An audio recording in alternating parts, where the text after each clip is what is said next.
സർക്കാരിന്റെ വൈദ്യുതി ചാർജ് വർധനവിനെതിരെ കേരള വ്യാപാരി വ്യവസായി ഏകോപന സമിതിയുടെ നേതൃത്വത്തിൽ പ്രതിഷേധ പ്രകടനം നടത്തി. പ്രകടനത്തിന്റെ ഉദ്ഘാടന കർമ്മം പേപ്പതി യൂണിറ്റ് പ്രസിഡന്റ് സാബു പോൾ നിർവഹിച്ചു. കേരള വ്യാപാരി വ്യവസായി ഏകോപന സമിതി സംസ്ഥാന കമ്മിറ്റിയുടെ ആഹ്വാനപ്രകാരം കേരള സർക്കാരിന്റെ വൈദ്യുതി ചാർജ് വർധനവിനെതിരെ പേപ്പതി യൂണിറ്റിന്റെ ആഭിമുഖ്യത്തിൽ പന്തം കൊളുത്തി പ്രതിഷേധ പ്രകടനം നടത്തി. പേപ്പതി യൂണിറ്റ് പ്രസിഡന്റ് സാബു പോൾ പ്രതിഷേധ പ്രകടനത്തിന്റെ ഉദ്ഘാടനം നിർവഹിച്ചു. നമുക്കെല്ലാവർക്കും അറിയാം, നിരന്തരമായി വർദ്ധിച്ചുകൊണ്ടിരിക്കുന്ന ഇലക്ട്രിസിറ്റി, അതുപോലെ വാടകയ്ക്ക് മുകളിൽ നികത്തുന്ന 18% നികുതികൾ, ഇങ്ങനെയെല്ലാം ഇന്ന് കച്ചവടക്കാരൻ്റെ തലയിലേക്ക് ഇടുകയാണ്.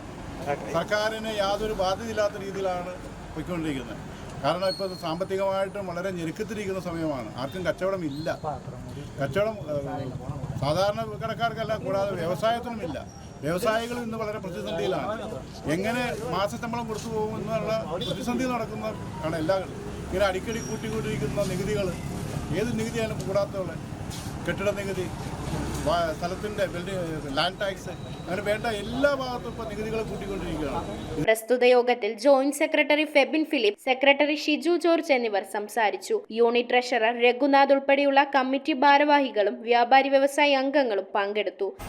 കേരളം ഇന്ന് വളരെയധികം ബാധ്യതകളിലൂടെ കടന്നു പോകുന്ന ഒരു സംസ്ഥാനമാക്കി ഇന്നത്തെ ഭരണാധികാരികൾ മാറ്റിയിരിക്കുന്നതിൻ്റെ ഉത്തരവാദിത്വം നമ്മളെപ്പോലുള്ള ചെറുതും വലുതുമായ വ്യാപാരി സുഹൃത്തുക്കളുടെ തലയിൽ കെട്ടിവെക്കുക എന്നുള്ള ഒറ്റ ലക്ഷ്യത്തോടു കൂടി വ്യവസായത്തോടും അല്ലെങ്കിൽ വ്യാപാരത്തോടും മുഖം തിരിച്ചു നിൽക്കുന്നതായ പ്രവണത നാം കണ്ടുവരികയാണ്. News bureau, Piravom. Kopparambil ayurvedic hospital and research centre. ഉഴിച്ചിൽ, lumbar spondylitis, cervical spondylitis, disc bulging കൊണ്ടുണ്ടാവുന്ന ബുദ്ധിമുട്ടുകൾ എന്നിവ ചികിത്സിക്കാൻ വിദഗ്ധരായ ഡോക്ടർമാർ. Kopparambil ayurvedic hospital and research centre,